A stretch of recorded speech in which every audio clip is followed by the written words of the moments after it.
तो आज मैं लेकर आई हूँ एक ऐसी वीडियो जो कि एक त्योहार के ऊपर है। त्योहार जो कि हमारे लिए बहुत ही ज्यादा सुनने में ही हम बहुत खुश हो जाते हैं। होली, दिवाली, दशहरा, बहुत सारे त्योहार है हिंदू धर्म में, लेकिन एक त्योहार है दुर्गा पूजा जो कि बंगाल में मनाया जाता है। बंगाली लोग बहुत ही खुशी से मनाते हैं क्योंकि उनका ये मोस्ट इम्पोर्टेंट त्योहार होता है। जैसे हम दिवाली, होली मनाते हैं ना, वैसे ही उनका सबसे ज्यादा पसंदीदा त्योहार होता है माता रानी दुर्गा जी की पूजा, जो कि 9 दिन तक चलता है। बंगाल के लोग बहुत ही खुशी खुशी इस त्योहार को मनाते हैं, लेकिन इसी बीच में किया जाता है बहुत ही गलत काम।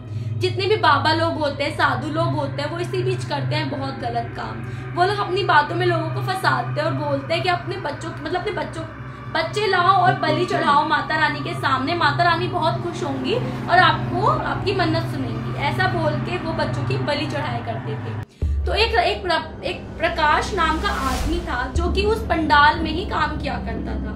तो बाबा से कुछ चंद पैसों के लिए वो बाबा से ये कहता था कि मैं बच्चे लाऊंगा, आप बस लोग ले आओ। और एक बच्चा बेचा जाता था 1 लाख रुपए में। एक बच्चे की कीमत थी 1 लाख रुपए बलि चढ़ाने की। तो उस 1 लाख में से उसको पैसे मिलते थे, थोड़े बहुत पैसे बाबा देते थे उसको, 20-40 हजार रुपए, 20 या 40 या 50 हजार रुपए उसको देते थे उसको, जब भी वो बच्चा लाता था। तो वो बहुत खुश होता था कि चलो मैं बच्चा ला के ना उसको दे दूंगा और मेरे को उसके बदले पैसे मिलेंगे। तो दुर्गा पूजा जब भी आती थी, हर साल जब भी दुर्गा पूजा मनाई जाती थी, क्योंकि वो 9 दिन का त्योहार होता था और उसी में बहुत पैसे कमाता था, तो वो क्या करता था, जितने बच्चे पंडाल में खो जाते थे या फिर खेलते खेलते वो उनको किडनैप कर लेता था और जाके वहां पे बेच देता था बाबा को।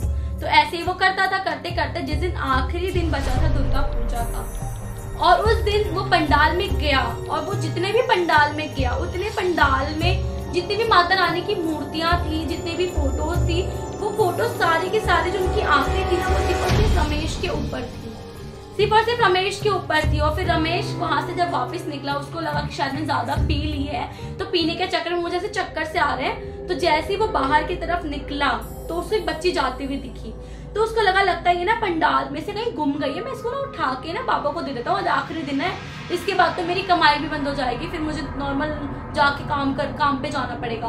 तो ऐसा उसने किया। उसके बाद जैसे उसने उस बच्ची का हाथ पकड़ा और जैसे उसने बच्ची का फेस देखा, वो डर के मारे तेजी से भागने लगा, क्योंकि वो और कोई नहीं उसी की बच्ची थी। क्योंकि रमेश कुछ सालों पहले दुर्गा पूजा के वक्त एक ढोंगी बाबा पर विश्वास करके उसने अपनी बच्ची को दे दिया था और उसकी बलि चढ़ा दी थी कुछ मन्नतें मांगने के लिए। और बाबा ने कहा था तुम्हारी बच्ची बाद में जिंदा हो जाएगी। तो वो डर गया और डर के मारे वो भागते भागते घर गया। जैसे ही रात के 12 बजे और जैसे वो बैठा, वैसे उसने जैसे ही देखा ना कि सामने टीवी अपने आप ऑन हो गया और उसकी बच्ची टीवी के अंदर अजीब से, मतलब बहुत ही अलग काला पूरी हो गई है, मतलब उसके पूरा फेस काला पड़ गया है और वो आवाजें निकाल रही, पापा पापा करके बोल रही है और आपने ऐसा क्यों किया। देन उसके बाद वो डर के मारे रमेश उस कमरे से बाहर भाग गया और जाके पंडाल में छुपने लगा। जैसे ही वो छुपने लगा ना, वैसे जितने बच्चे उसने किडनैप किए थे वो उसके सामने आने लगे एक एक करके। तो वो बहुत तेजी से भागा और माता रानी की मूर्ति के नीचे वो बैठा। वैसे ऊपर से माता रानी का जो तलवार जो होती है, तलवार या धनुष होता है, वो सीधा उसके छाती में चला गया। तो यार ये क्या था, मतलब क्योंकि वहां के लोगों का ऐसा मानना है, ऐसा कहना है कि जो कोई भी ऐसे गलत काम करता है उससे माता रानी बहुत जल्दी बदला लेती है, बहुत जल्दी उससे, मतलब एक तरीके से जो कोई भी कुछ गलत करता है उसको माता रानी उसी वक्त सबक सिखाती है। तो यार आप लोग मुझे कमेंट करके बताओ कि सच में ऐसा होता है, क्योंकि मुझे तो बिलीव नहीं, क्योंकि मुझे किसी ने बताया था और बताया भी था कि वो मेरी बच्ची करके वो इंसान भाग रहा था। तो यार आज की वीडियो यहीं पे एंड होती है। प्लीज कमेंट करके बताना कि क्या बंगाल में ऐसी जो पूजा होती है माता रानी की, जो दुर्गा पूजा होती है, क्या सच में उसमें ऐसा कुछ होता है। तो प्लीज कमेंट कर देना, लाइक शेयर जरूर कर देना और प्लीज अगर चैनल को सब्सक्राइब किया तो सब्सक्राइब कर देना। Okay bye.